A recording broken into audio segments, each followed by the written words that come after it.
Vive. En este espacio se habla de la propiedad privada, del Estado de Derecho, de la economía de libre mercado. Se habla de principios y funciones de la libertad en todos los ámbitos de la vida nacional. Aquí se habla libertad.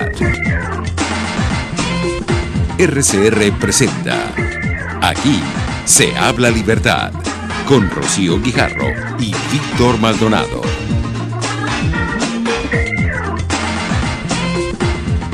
Aquí se habla libertad, hoy viernes 24 de agosto. Bienvenidos, queridos oyentes, a nuestro programa.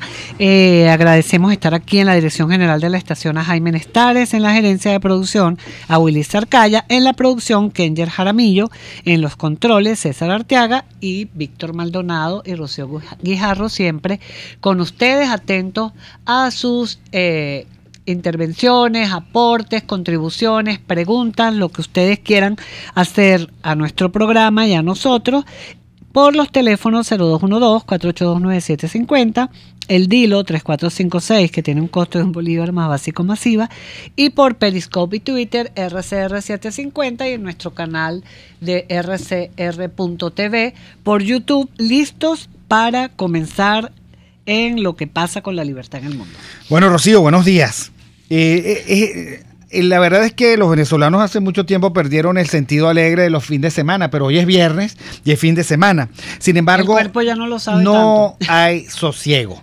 No hay sosiego. Nosotros tenemos que lamentar muchísimo, tal vez la noticia más lamentable pero que da, digamos, que da razón de la realidad. Y la noticia es la siguiente: juez de Estados Unidos ordena subastar acciones de Citgo por deuda impaga de Venezuela. Citgo, que era, digamos, el gran engranaje que permitía vender y cobrar petróleo en la costa este de Estados Unidos, pues lamentablemente se está perdiendo porque, de nuevo, apelando a la realidad, las reservas internacionales del país, que están muy bajas, no permiten al gobierno cumplir con sus obligaciones financieras. Y bueno, un juez federal ordenó que se vendan en subasta las acciones de la empresa matriz de Citgo, Petroleum Corporation, en los Estados Unidos, a menos que Venezuela emita un bono en compensación. Lo que pasa es que Venezuela, por las sanciones, no puede emitir bonos, nadie se los va a recibir. Bueno, esta es muy mala noticia. Y en todo caso, esta es la medida de la realidad, del baremo que indica que esta política económica socialista, intervencionista, desenfocada, preocupada por lo que no es, nos está arruinando y va a colocar al país en una condición irreversible que va a permitir, que va a impedir en mucho su reconstrucción. Entonces, bueno, yo comienzo diciendo que es muy lamentable, nadie puede contentarse por eso, así como nadie puede contentarse con el abandono de la agenda exterior que tenía que ver con el rescate del territorio Esequibo.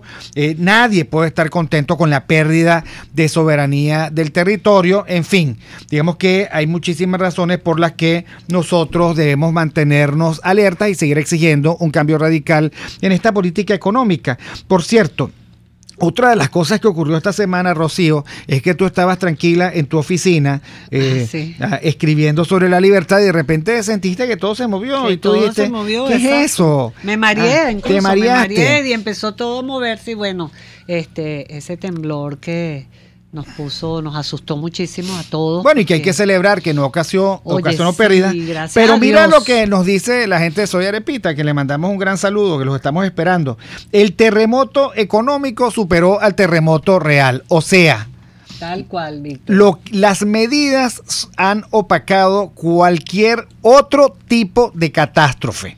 ¿En qué consisten esas célebres medidas? Bueno, en primer lugar, el régimen decidió multiplicar por 36 el salario mínimo y hacerlo impagable.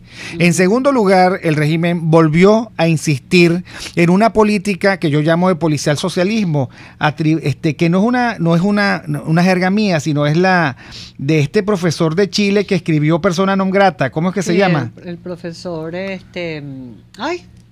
Bueno, pasó en fin, en todo caso, Edwards. Sebastián Edwards, que dice, cuando él fue a Cuba, se encontró con que Cuba no era el paraíso prometido que le habían vendido, exacto, sino era un policial socialismo, o sea, un régimen de represión. Bueno, esto de apresar gerentes, de decretar precios, de no considerar la trama macabra del incremento de los costos que se ha planteado. Bueno, ya llegó nuestro amigo Jorge Edwards, porque Sebastián Edwards, que también es chileno, es un economista muy reconocido, profesor de Chicago y profesor en la Universidad. Ya llegó Alexis Correa, Sí, así que ya estamos completos. Estamos Estamos conversando del terremoto económico. Que no hay temblor que lo supere, y que ustedes estaban diciendo, efectivamente, yo estaba comentando, que lamentablemente las medidas han sido tenebrosas y han puesto a temblar a todo el mundo. No hace falta temblor externo. Todo el mundo está pensando si la empresa va a permanecer abierta, si no va a llegar el policial socialismo a tocar las puertas para el expoliar los inventarios, si además la empresa puede pagar esos salarios insólitos que decretó el régimen, en fin.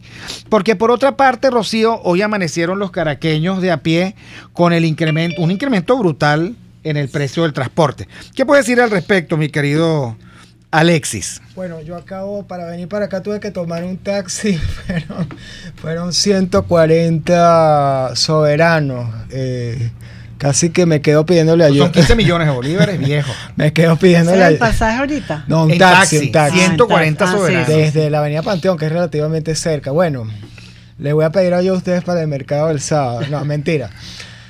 ¿Cómo están? Bueno, estamos viviendo como lo peor de los mundos, de dos mundos. Una especie como de capitalismo salvaje. Por otra parte, unas medidas totalmente brutales en algunos aspectos, y por el otro se mantiene este control pretoriano de precios que sabemos que tarde o sea, un mercado negro siempre va a existir, o sea, eso es inevitable, así sea clandestino, no sé. Sí, los mercados negros son irreductibles, punto. Sí.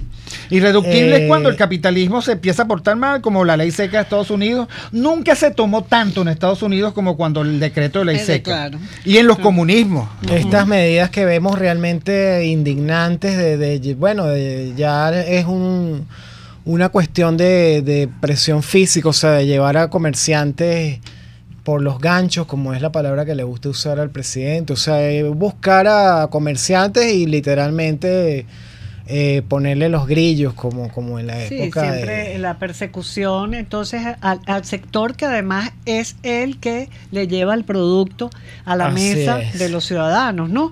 Y claro, que es tu más cercano actor para tú interactuar y conformar una economía de mercado. Que ahora, es eso por supuesto, Rocío, es una inmensa falacia. La persecución, o sea, el espectáculo del policial socialismo no resuelve los problemas económicos. Hemos pasado por el dacazo, el trancazo, cualquier aso, y lo único que hemos acumulado es escasez, inflación, desempleo, desempresarialidad, y esta vez no va a ser diferente. Sí, lo increíble esta semana es que hubo un terremoto de 7,3 grados en Venezuela y bueno, gracias a la persona que usted quiera agradecer según sus creencias, a Dios, a Jehová, a Alá, pero los daños fueron relativamente mínimos. La Torre de David aquí que se desplazó un poco en Caracas. No, sabes que no era verdad, ¿no? No era verdad. No era verdad. Pero el ministro no lo sabía. Era un fake. El ministro no lo sabía. Es el momento. El ministro empezó incluso dijo, se ha desplazado un 25%. O sea, era mentira. Bueno, en todo caso hubo ese sismo que por varias razones científicas parece que fue muy profundo y eso fue relativamente bueno. La verdad es que no ocasionó casi daño y pasó casi inadvertido. O sea, si hacemos el balance en la semana del sismo y el sismo económico, creo que el sismo económico fue como de 14 grados Richter. O sea. No, y la chica dijo 14 grados Fahrenheit. 14, bueno. Tú sabes que el afilador, que se llama Victorino Márquez, ¿no, Rocío? Dice por Twitter: para quienes critican las decisiones del TSJ legítimo porque son inoportunas, les digo, 2 puntos. La administración de justicia no obedece ni responde a tiempos políticos partidistas. Por ejemplo, las decisiones del Supremo Español con Cataluña precipitaron la caída de Rajoy. Ahí les damos eso y nosotros vamos a nuestra segunda sección. El libro del día. El libro del día. El libro del día es un libro muy interesante, bueno, bastante técnico, porque es un libro, pongámoselo aquí a los que nos están viendo por... Pero no me lo dañes, Rocío, tampoco me trata bien mi libro. Sí. Una golpear. linda edición de Unión Editorial, la editorial que traduce y edita todos estos libros de los liberales clásicos y actuales y contemporáneos, que es el libro de Keynes contra Hayek y Keynes en Cambridge, ¿no? Es un debate que el profesor Hayek sostuvo con Keynes, y bueno, es interesantísimo el tema del debate de las ideas de cada uno de ellos, ¿no? Rocío, Keynes era británico, ¿no? Y Hayek austríaco. Y Hayek austríaco. Y uno puede entender que es un debate frío, ok, no emocional, pero aún así, Rocío, yo leí el libro, yo he visto, digamos, como algunos espuelazos se dieron, pues, ¿no? Pero lo importante es lo siguiente, Rocío. Pero, de altura, y además estaban discutiendo las cosas que ellos conocían, que era la teoría económica, Así cada es. uno desde su punto de vista. Así es. Uno liberal y otro, Y bueno, cuando no les cultura gustaba de decían que izquierda. eran deshonestos intelectuales. Bueno, Pero no importa. Ahora, de es lo un que buen se trata... calificativo, de eso hablaba Popper, de la Bueno, si a mí me tolerancia dicen deshonesto pues. intelectual, demando en el tribunal. Era un O sea, calificativo. así de simple. De- Ahora, mira, Rosito, de lo que se trata es lo siguiente: dos propuestas de la economía. La propuesta del intervencionismo que era la de Keynes. y la ¿Qué propuesta es la de Keynes? del sistema de mercado. Todavía esa discusión está. Todavía. Y todavía en Venezuela se está planteando las dos rutas. ¿Qué es lo que hay que hacer para la reconstrucción del país? ¿Un enfoque keynesiano o un enfoque más de sistema de mercado? Bueno, el keynesianismo llevado al extremo es el socialismo del siglo XXI. Eso de creer que tú puedes planificar la economía. Eso de creer que tú tienes una matriz de insumo-producto en donde puedes contener toda la realidad.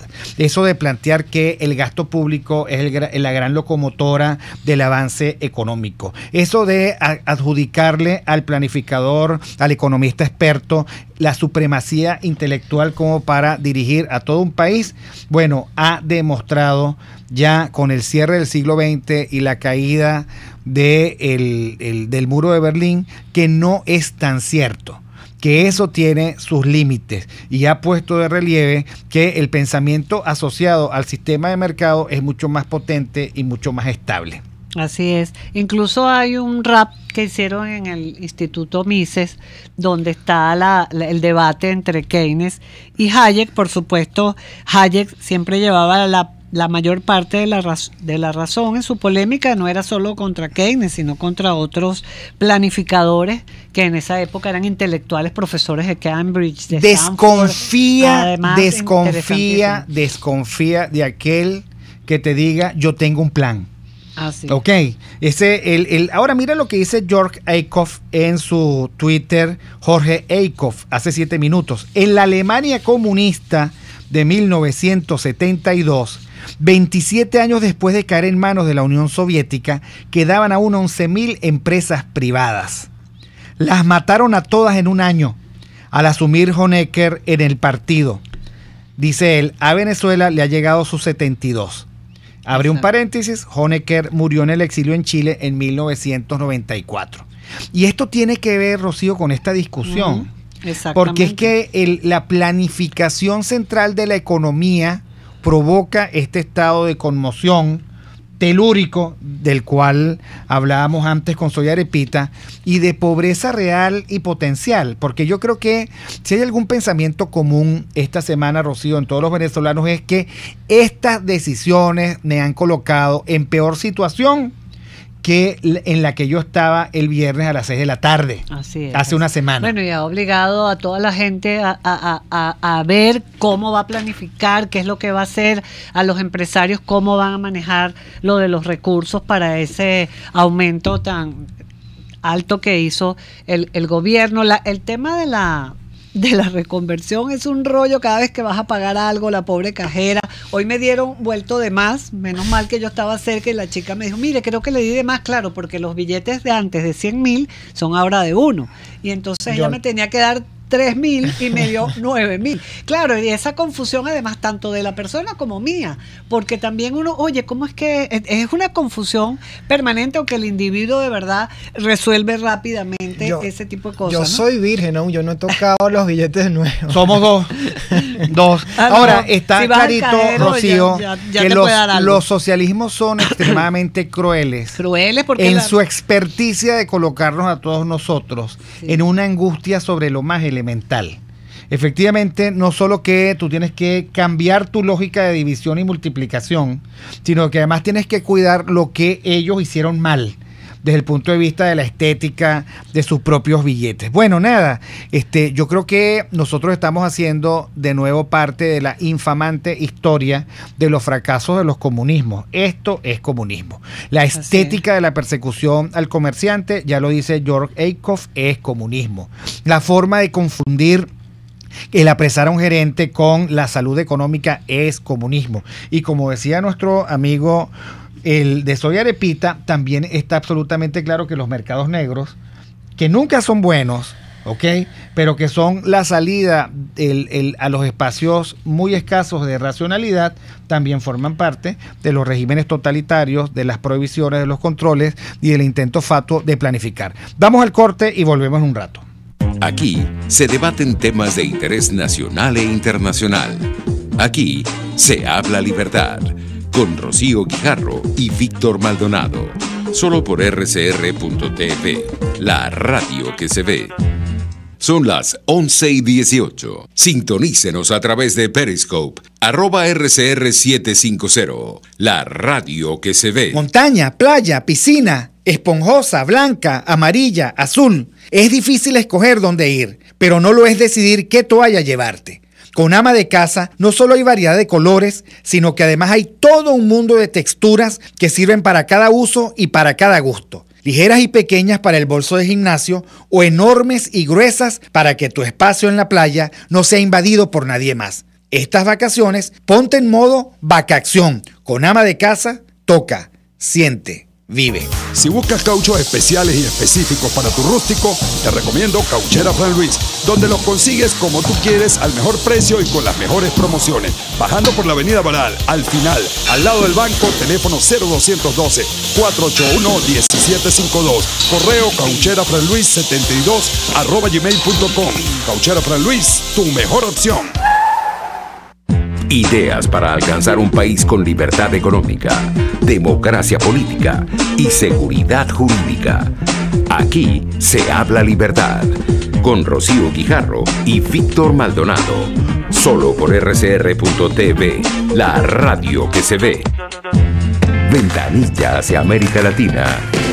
Y continuamos con Soy Arepita para... en esta ventanilla hacia América Latina.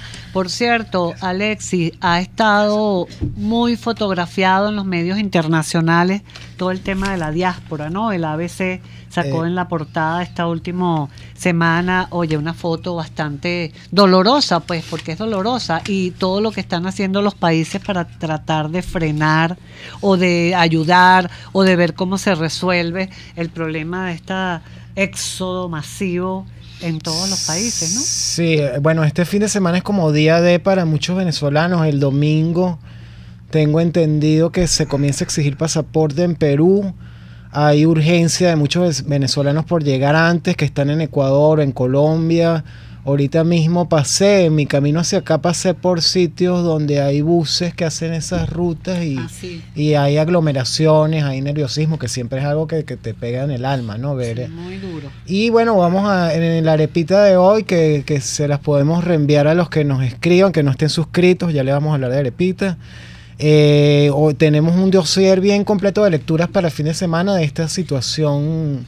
Este día pues tenemos una compañera que está en Lima, que es Melanie Pérez, y ella de cierto modo es como nuestra corresponsal, pues nos echó los cuentos y el resumen que está hoy en la arepita lo hizo ella de lecturas para el fin de semana de esta situación de diáspora en la frontera, de emergencia, por decirlo así, que están los venezolanos en Ecuador, Perú, Colombia. Y bueno, les voy a hablar de Arepita muy rápido. Arepita es un boletín que llega por correo electrónico. Tratamos de contar las noticias con creatividad, con un poquito de humor que hace mucha falta en este momento.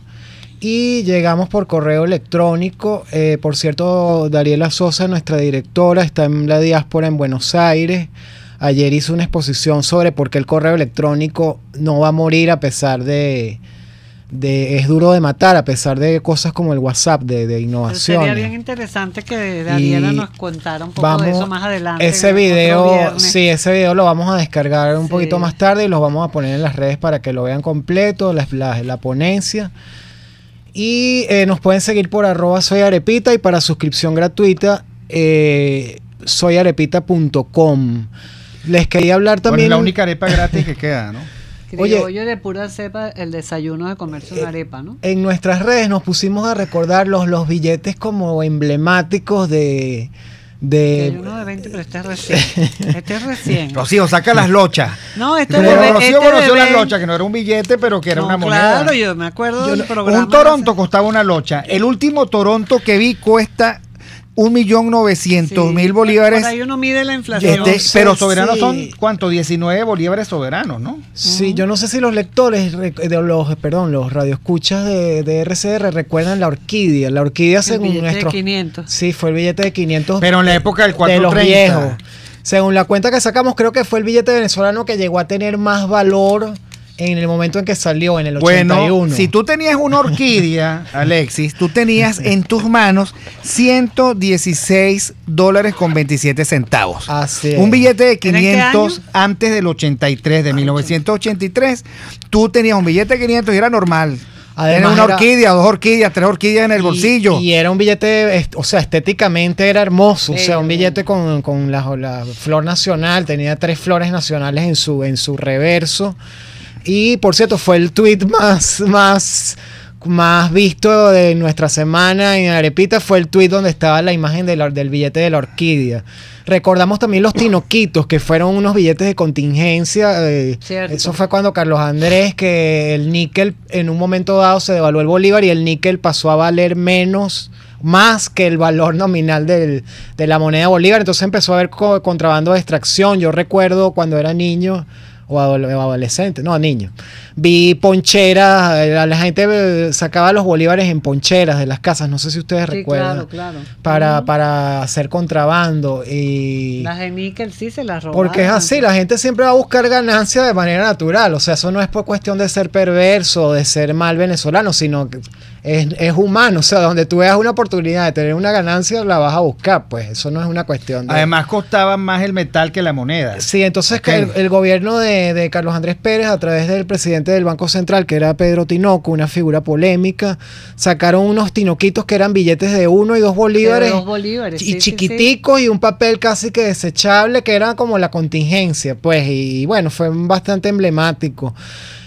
Vargas fue José María Vargas, que ha sido nuestro presidente, el primer presidente civil y quizás uno de los más sufridos, porque él no quería ser político, él lo que quería era ser científico, médico. Y fue político casi que, bueno, obligado. Y él protagonizó el billete más valioso de los bolívares viejos. Bueno, valioso no, de más valor nominal, de 10.000 bolívares de los de antes. Eso fue en 2006, antes de la reconversión número 1 de Chávez. Y es curioso, o sea, me llama la atención cómo ese billete que presagiaba la hiperinflación, ese billete de 10.000 bolívares viejos, era Vargas, era 50.000 bolívares viejos, era la imagen de Vargas que bueno, la cara de Vargas siempre transmite como ese pesar, ¿no? Sí. Bueno, ahora la pregunta es, ¿quién decide el castigo de los personajes que están en los billetes? ¿Por qué, por ejemplo, en el nuevo billete de 20, que pronto va a pasar al olvido, está don Andrés Bello y un cunaguaro? ¿Quién decide que el cunaguaro tiene tan mala suerte? ¿Quién coloca en esa circunstancia tan comprometedora a don Andrés Bello? ¿Quién decide Zamora, eso? Con Zamora, imagínate. Otro de los billetes tiene a Zamora, o sea, Zamora con Andrés Bello. Así es, o sea, además unos maridajes absolutamente insólitos. ¿Ok? ¿Qué sé yo? Colocar a Bolívar con Piar. ¿A quién se le ocurre? ¿Ok? Uno mandó a fusilar al otro. Entonces es un billete contradictorio. Recordamos al Simón, al marrón, el billete de 100 de los 100 de antes. Ese fue un billete pero súper emblemático. Ven acá, porque Alexis, uno de los más duraderos. Alexis, tú estás planteando un país feliz con una moneda estable. No sé Ok. si feliz nunca 100%, pero sí un poco más feliz. racional. Alexis, por favor, cuando tú tenías una orquídea en el bolsillo un viernes, tú tenías asegurado el fin de semana y el viernes en la noche era la estrella de Caracas. Así ¿Ok? es. Tú tenías un marrón y tenías capacidad adquisitiva. ¿Ok? Dame Así un marrón es. ayer, un regalo, regalo a un niño en primer lugar un marrón. Ahora tú no sabes qué hacer con esto. Porque No. ni siquiera, o sea, tú ves el cunaguaro y tú dices, este billete es capaz de morderme, este billete huele a cunaguaro. Incluso la moneda, que era el fuerte, el de 5 bolívares, era una moneda que no solo era grande, Era es que fuerte, de verdad. tenía valores. Nosotros una vez nos lo contamos aquí, que hubo... llegó a ser considerado Bolívar la moneda, una de las monedas más sólidas del mundo en los años 60. Claro que Y eso sí. se menciona en uno de los libros de Ian Fleming, de James Bond. Sí, sí, Hay sí, una lo referencia. comenté. No, y además que era de verdad, una moneda fuerte, dura, que se cotizaba en los mercados internacionales. Bueno, y los venezolanos tenían un poder adquisitivo muy importante. Pues lo que tú decías de Ian Fleming, además de que, bueno, Venezuela era un país muy cosmopolita y muy llamativo también para la inversión por tener esa capacidad y ese marco jurídico Sí. que incluso mucho más atrás los bancos emitían moneda privada, que es el sueño de los liberales, ¿no? Sí. Varios de los bancos aquí podían emitir esta moneda. Por cierto, un dato rapidito, tal día como hoy, hace 55 años, secuestraron a Di Stéfano, que era como era el equivalente a Cristiano Messi. Ronaldo o a Messi en ese Venezuela, momento. sí. El Real Madrid venía a Venezuela a buscar recursos, con eso les digo todo. O sea, el Real Madrid jugaba amistosos en Caracas para recaudar dinero. Pues, Alfredo Di Stéfano, que era el mejor futbolista del mundo en esa época, fue secuestrado aquí y afortunadamente fue un secuestro bastante amistoso. Pues no es Era que- también otra Venezuela. no fue violentado, o sea, fue gente de izquierda, pero lo trataron bien, lo pusieron a jugar Bueno, sí, bueno. ajedrez. Bueno, que es un castigo porque era futbolista, ¿no? 70 horas estuvo secuestrado Di Stéfano. sí, bueno, Bueno, Soy muchísimas Arepita. Gracias, soy Arepita. Soy Arepita en redes, muchas gracias. Y nosotros vamos al corte. Aquí se debaten temas de interés nacional e internacional. Aquí se habla libertad. Con Rocío Guijarro y Víctor Maldonado. Solo por rcr.tv, la radio que se ve. Puedes seguirnos en nuestras redes sociales.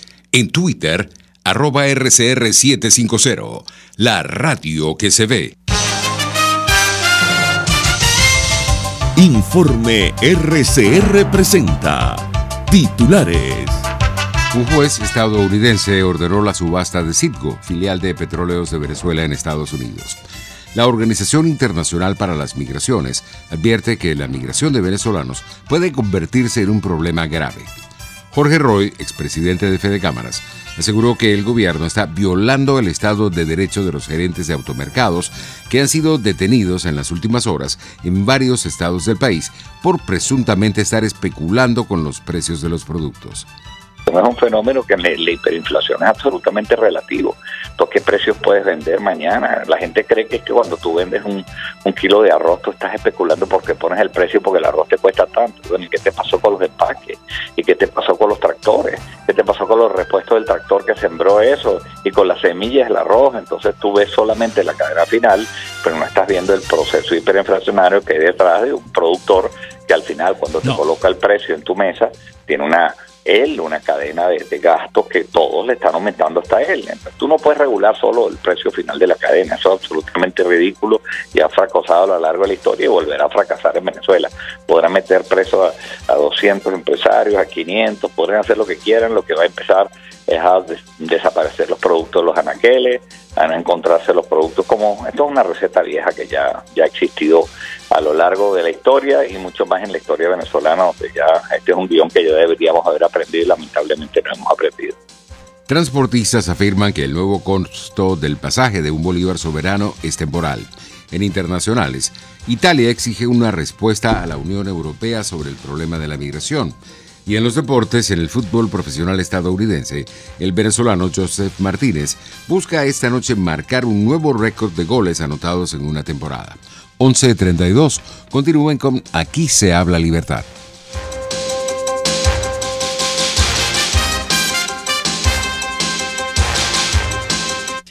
CAE Export es la empresa responsable de llevar tus envíos y cargas desde USA a Venezuela y Panamá, pero también de Panamá a Venezuela. CAE Export realiza este delicado trabajo con personal calificado y de vasta experiencia en el ramo de exportación, importación, empaque y despacho de mercancía. Para mayor información visita la página caexport.net, correo info@caexport.net, teléfono 0241-775-5575. CAE Export, déjalo todo en nuestras manos.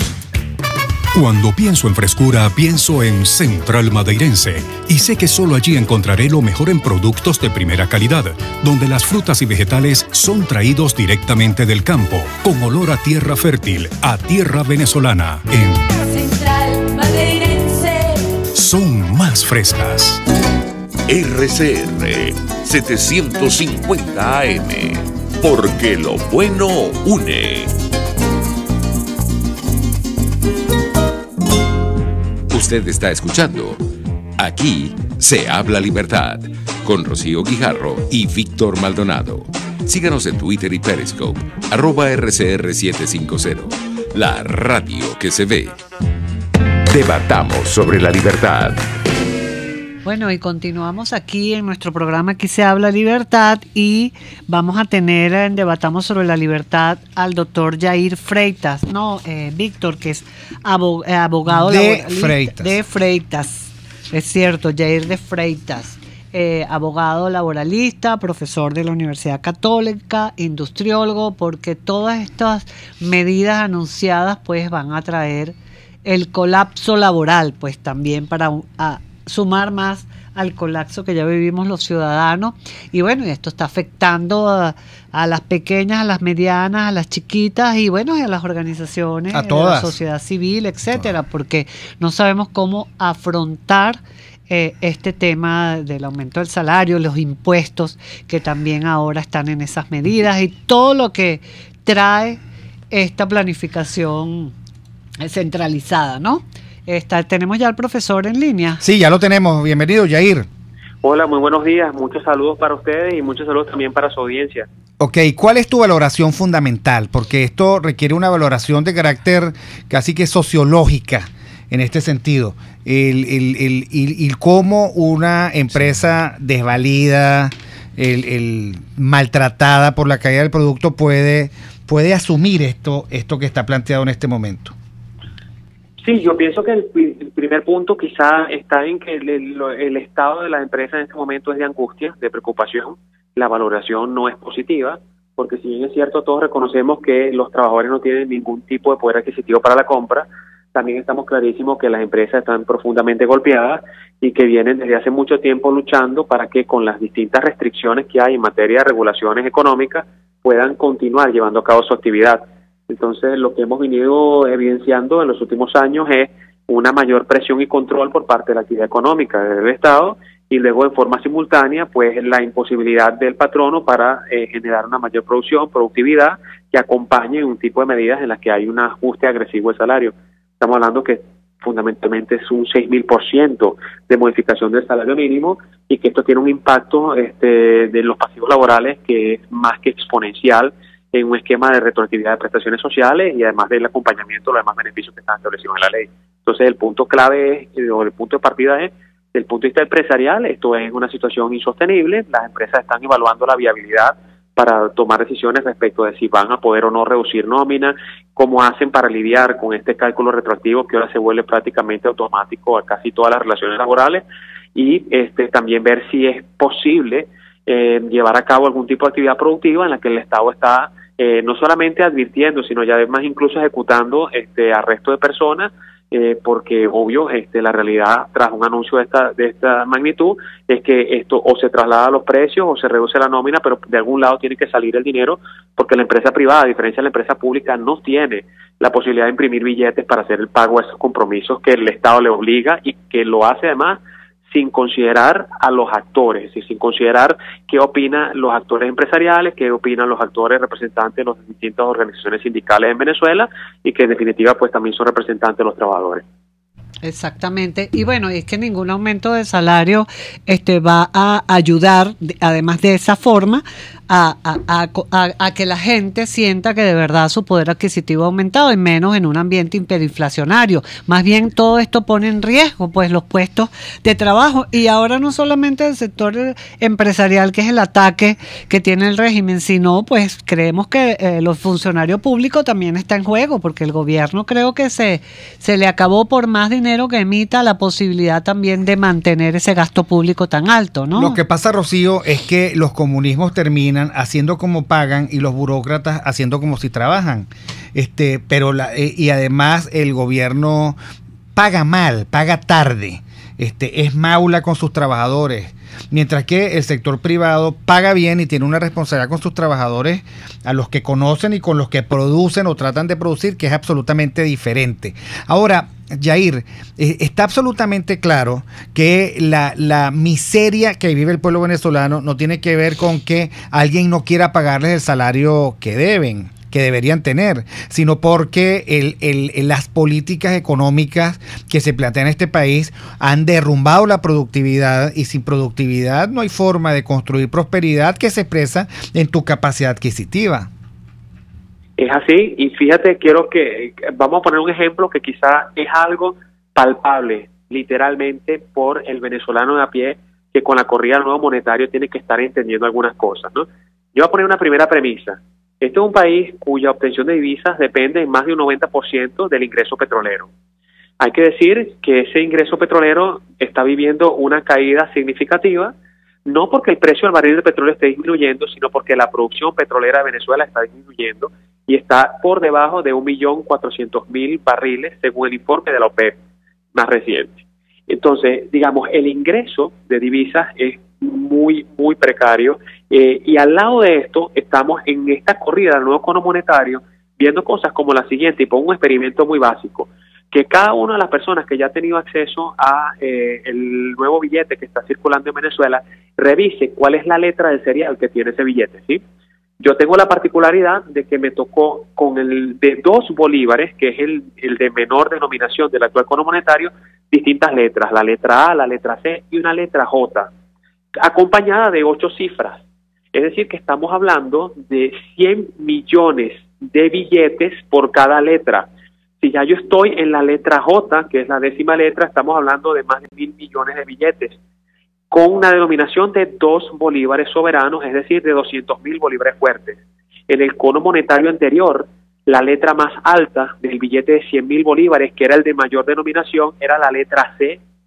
Entonces estamos hablando de 300 millones de billetes contra 1.000 millones de billetes, en una comparación muy ramplona, simple, y que no tiene ningún otro tipo de análisis.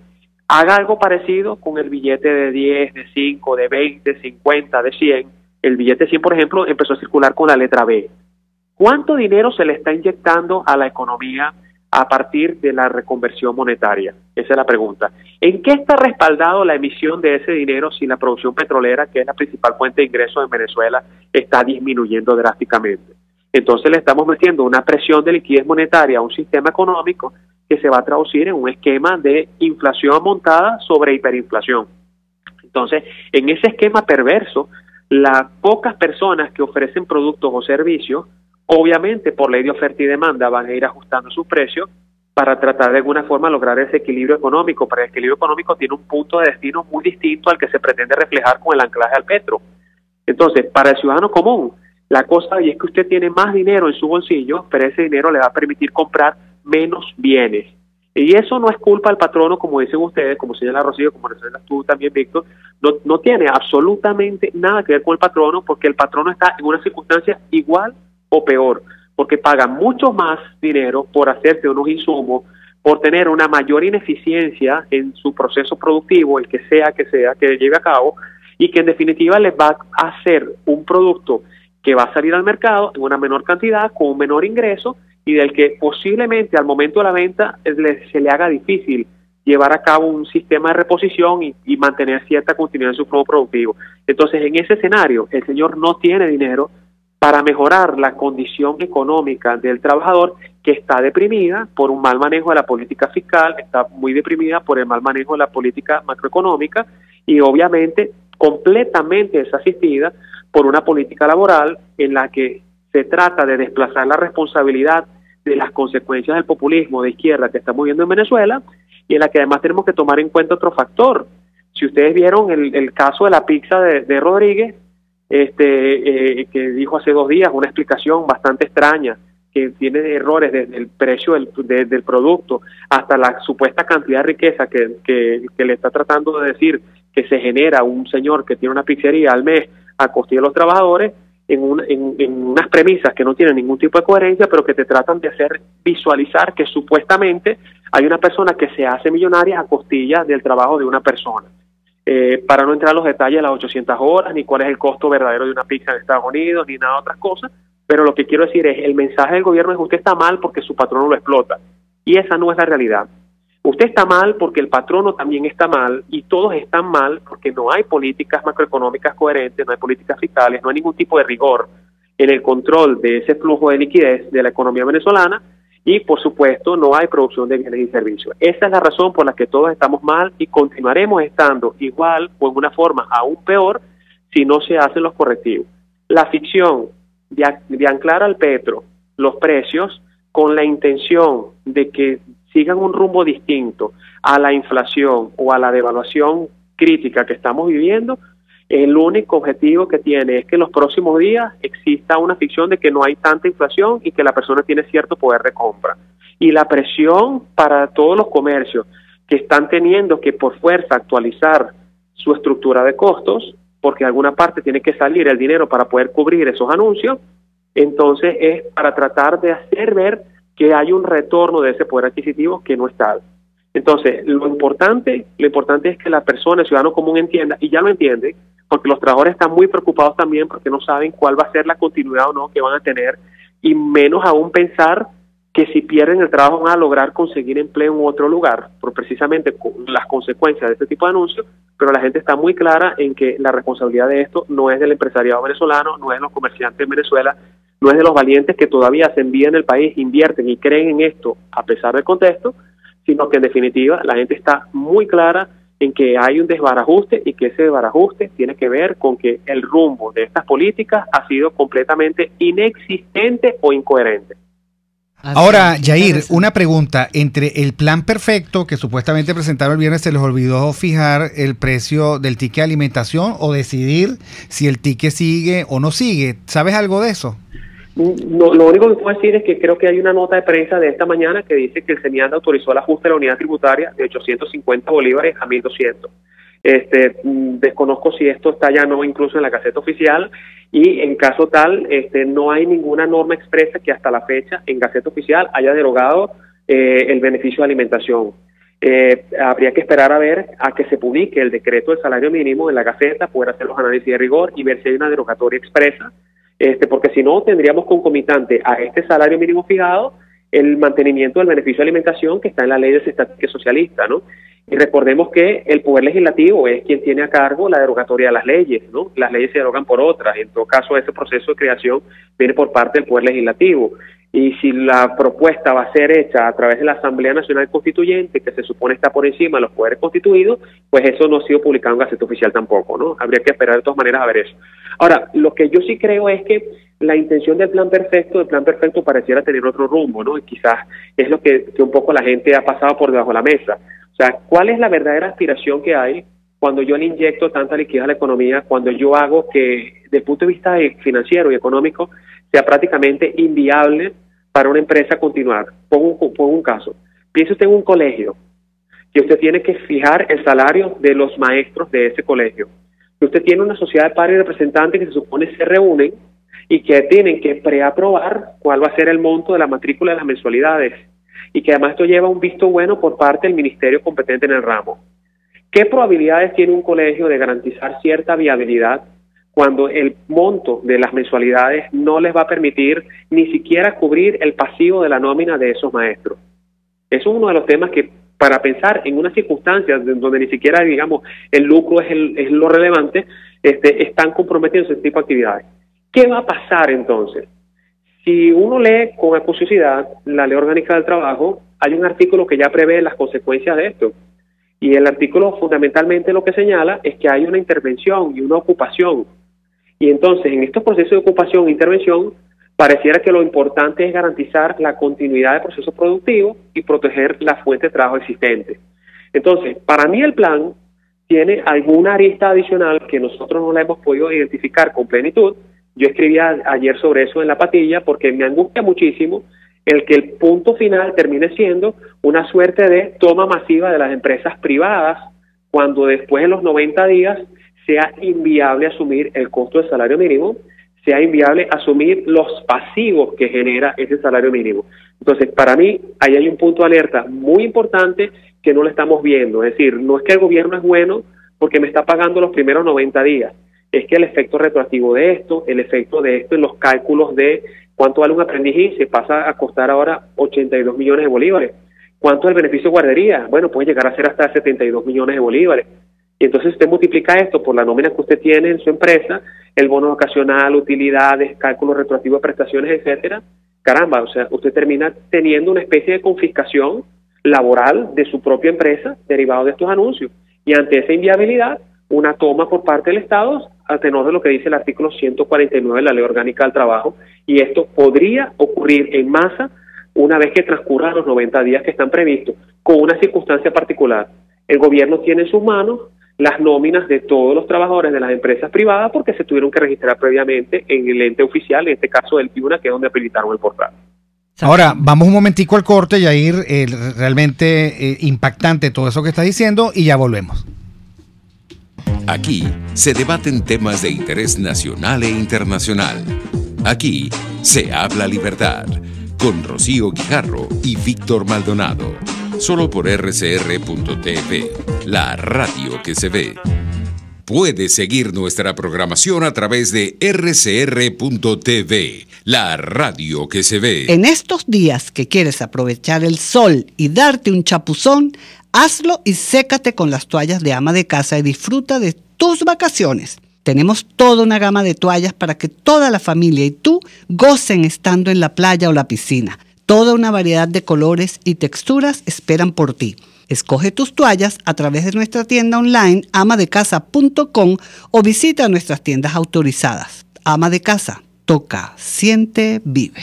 Ideas para alcanzar un país con libertad económica, democracia política y seguridad jurídica. Aquí se habla libertad, con Rocío Guijarro y Víctor Maldonado. Solo por rcr.tv, la radio que se ve. Bueno, y continuamos aquí en debatamos sobre la libertad tan interesante y tan importante con el profesor Yair de Freitas, quien es industriólogo, además abogado laboralista. Y bueno, profesor, yo quería también ver en este momento tan difícil y de tanta crisis para el ciudadano, ¿qué recomendaciones se pueden dar? O sea, ¿qué recomendación? ¿Cómo afrontar esto? ¿Cómo afrontar las empresas, las organizaciones de la sociedad civil, las organizaciones sin fines de lucro que manejan muy bien sus recursos escasos? ¿Cómo van a afrontar esto? Los colegios, como usted bien decía, los edificios, los condominios, que eso pone también en un aprieto a la gente, pues, porque no sabe cómo se van a manejar estas cosas. Entonces, bueno, sé que es difícil dar recomendaciones, pero tenemos que afrontar, resistir y sobrellevar esto, porque esto tiene que tener un final, ¿no? Claro, bueno, es que aquí ocurre algo parecido como un tsunami, ¿no? Una vez que el tsunami se produce y entonces obviamente se llevó por el paso todo lo que quedaba, bueno, viene la reconstrucción, ¿no? Entonces, digamos, cuando está pasando el tsunami, mira, o sea, tratar de colocarse un sitio seguro, etcétera, donde no vaya a tener consecuencias, pero eso en muchas circunstancias es prácticamente imposible. En este caso, en materia laboral, ¿qué es lo primero? Bueno, evaluar y correr distintos escenarios, que creo que es lo que han hecho todas las empresas desde el mismo fin de semana que prosiguió a los anuncios de ese viernes en la noche, el llamado Viernes Negro, ¿no? Entonces, bueno, las empresas están evaluando, están corriendo escenarios, están viendo hasta dónde pueden llegar, porque no solamente es el tema de si tenemos o no el dinero para pagarle a las personas que ganaban 7, 8, 10 millones de bolívares fuertes, pagarle ahora 180 millones de bolívares. Es que también, para evitar el solapamiento de las escalas salariales, entonces hay que hacer ajustes en las demás estructuras de la organización, que obvio no serán tan agresivas porque no van a ser del 6.000%, pero de alguna forma tiene que haber cierta brecha que se corresponda con los niveles de responsabilidades y con el agregado, el valor agregado que dan cada uno de esos cargos a la empresa. Entonces, las empresas en este momento lo primero que tienen que hacer es evaluar y correr los escenarios, ¿no? Además, eliminar cualquier tipo de gasto que no sea urgente, porque va a afectar de manera severa el flujo de la liquidez de la empresa. Y pues desde luego que en este momento, en un colegio, por ejemplo, a lo mejor pues no será la prioridad pintar la pared del salón, ¿no? Que tiene un costo y que también es elevado, pero bueno, pues no será la prioridad, pues tendrán que subsistir con eso, ¿no? En vez de sustituir algunas cosas, pues tendrán que repararlas y así por el estilo. Entonces, toda la optimización de esos pasivos y además un gasto que tiene que ser muy inteligente y, por supuesto, además asesorarse, porque y están empezando a ocurrir cosas que sí son bastante delicadas y que son productos también del desespero, ¿no? Yo ayer recibía, y creo que cualquiera de nosotros hemos recibido infinidad de mensajes y notas de voz a los teléfonos móviles en los que nos proponen unas recetas que son todas extrañas, ¿no? Que si despide a los trabajadores, tienes que sacarlos antes del 1 de septiembre y tú los vuelves a contratar pero con una compañía nueva. Nada de eso es verdad. Nada de eso está dentro del marco de la ley. En primer lugar, porque un despido involucra un procedimiento de autorización si esa persona goza de inamovilidad laboral, ¿no? Entonces, lo que sí puede ocurrir es que si un trabajador renuncia o se negocia la salida de un trabajador para que esta persona renuncie, la empresa tendrá que ser lo suficientemente inteligente en cómo reordenar sus factores productivos, en cómo reordenar las funciones de los cargos para tratar de, con recursos internos, sustituir esa vacante y evitar a lo mejor en el corto plazo una contratación adicional que le va a empezar a hacer una acumulación agresiva de pasivos laborales, ¿no? Pero el despedir a una persona antes del 1 de septiembre, que pasó a ser muy poco probable porque todas las personas saben que después de corrida esa fecha van a tener, digamos, una liquidación mucho más abultada de la que a lo mejor sería su pasivo actualizado a la fecha de hoy, es algo muy poco probable de obtener. Lo segundo es pretender contratar a esa misma persona de la cual se prescindió servicio de manera inmediata con ese artificio de una compañía distinta, etcétera. Eso simplemente está reñido con un principio laboral que es el principio de primacía de la realidad o de los hechos sobre la forma. Entonces, importante que las empresas sepan que al tratar de llevar a cabo esos ensayos con todo, digamos, un tinglado jurídico que está tratando de decir que no hay continuidad, pero que en la práctica sí la sigue existiendo, al final del día lo va a meter en un problema peor al que tenía. Entonces, la recomendación es no caer en desespero en ese aspecto, asesorarse por su, digamos, su abogado de cabecera, por su staff de recursos humanos en su organización, con todas las fuentes y los recursos que siempre han tenido a la mano, para tomar las decisiones que dentro del marco de la ley le permitan tratar de pasar esa turbulencia, de pasar toda esta fase bien difícil y complicada que es, porque lo clave aquí es conseguir todos los recursos posibles y disponibles para tratar de cumplir esta obligación y ver cómo mitigar este escenario en el corto y mediano plazo, tratando de nuevo de optimizar los pasivos, de evaluar y correr los escenarios, de asesorarse con las personas que en efecto pueden orientarlo en cómo llevar a cabo estas alternativas que garanticen, no estando reñidas con la ley, la continuidad de la empresa. Bueno, Yair, muchísimas gracias. Si alguna empresa quiere comunicarse contigo, ¿qué datos le puedes dar? En las redes sociales me pueden buscar por Yair de Freitas o me pueden buscar también por mi página web que es yairdefreitas.com y ahí está todas las vías de contacto para que con mucho gusto los apoyemos. Bueno, muchísimas gracias, Yair de Freitas, industriólogo, abogado laboralista, profesor de la Universidad Católica Andrés Bello. Hoy hablamos del mercado laboral aniquilado. Esto fue todo por hoy. Aquí se habló de libertad. Fue viernes. ¿Viernes qué? 24 de agosto, viernes de arepita. En la Dirección General de la Estación, Jaime Nestares. En la Gerencia de Producción, Wilip Zarcaya. En la producción, Kenger Jaramillo. En los controles, César Arteaga. Y en la conducción, quienes les hablamos, Rocío Guijarro y Víctor Maldonado. RCR presentó Aquí se habla libertad, con Rocío Guijarro y Víctor Maldonado. Solo por RCR 750 AM y rcr.tv. En Twitter y Periscope, @RCR750. La radio que se ve. Este programa fue presentado por Ama de Casa. Toca, siente y vive.